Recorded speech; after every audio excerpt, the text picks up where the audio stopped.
About Islam کے viewers, امید کرتا ہوں آپ خیریت سے ہوں گے۔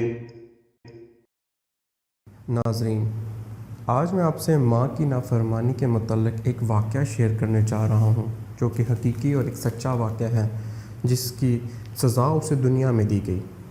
حضرت عبداللہ بن ابی اوفی رضی اللہ تعالیٰ عنہ فرماتے ہیں کہ علقمہ نامی ایک شخص جو نماز روزہ کا بہت پابند تھا، جب اس کے انتقال کا وقت قریب آیا تو اس کے منہ سے باوجود تلقین کے کلمہ شہادت جاری نہ ہوتا تھا۔ علقمہ کی بیوی نے رسول صلی اللہ علیہ وآلہ وسلم کی خدمت میں ایک آدمی بھیج کر اس واقعے کی اطلاع کرائی۔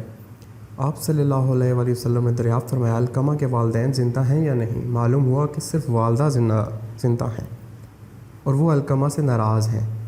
آپ نے علقمہ کی ماں کو اطلاع کرائی کہ میں تم سے ملاقات کرنا چاہتا ہوں، تم میرے پاس آتی ہو یا میں تمہارے پاس آؤں؟ علقمہ کی والدہ نے عرض کی، میرے ماں باپ آپ پر فدا ہوں، میں آپ کو تکلیف نہیں دینا چاہتی بلکہ میں خود ہی حاضر ہوتی ہوں۔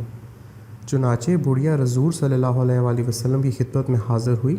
آپ صلی اللہ علیہ وآلہ وسلم نے علقمہ کے متعلق کچھ دریافت فرمایا تو اس نے کہا، علقمہ نہایت نیک آدمی ہے لیکن وہ اپنی بیوی کے مقابلے میں ہمیشہ میری نافرمانی کرتا ہے، اس لیے میں اس سے ناراض ہوں۔ آپ صلی اللہ علیہ وآلہ وسلم نے فرمایا، اگر تو اس کی خطا معاف کر دے تو اس کے لیے بہتر ہے، لیکن اس نے انکار کیا۔ تب آپ صلی اللہ علیہ وآلہ وسلم نے حضرت بلال رضی اللہ تعالیٰ کو حکم دیا کہ لکڑیاں جمع کرو اور علقمہ کو جلا دو۔ بوڑھیا یہ سن کر گھبرا گئی اور اس نے حیرت سے دریافت کیا کہ میرے بچے کو آگ میں جلایا جائے گا؟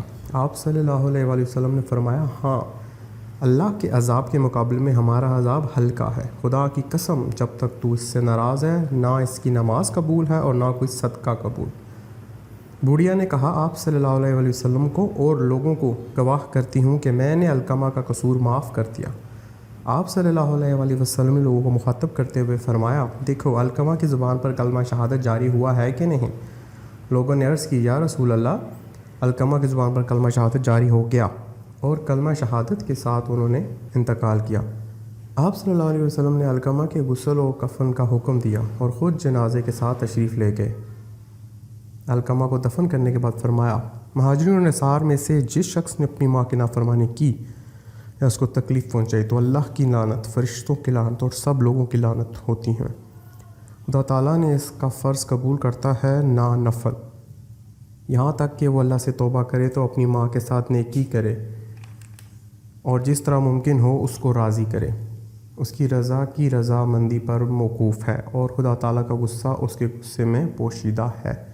لہٰذا جو حضرات خدا نخواستہ اگر والدین کی نافرمانی یا اعزار احسانی میں مبتلا ہوں، انہیں چاہیے کہ وہ سچے دل سے توبہ کر لیں اور ہر ممکن طریقے سے والدین کو راضی کرنے کی کوشش کریں، کیونکہ اسے میں انسان کی فلاح ہے۔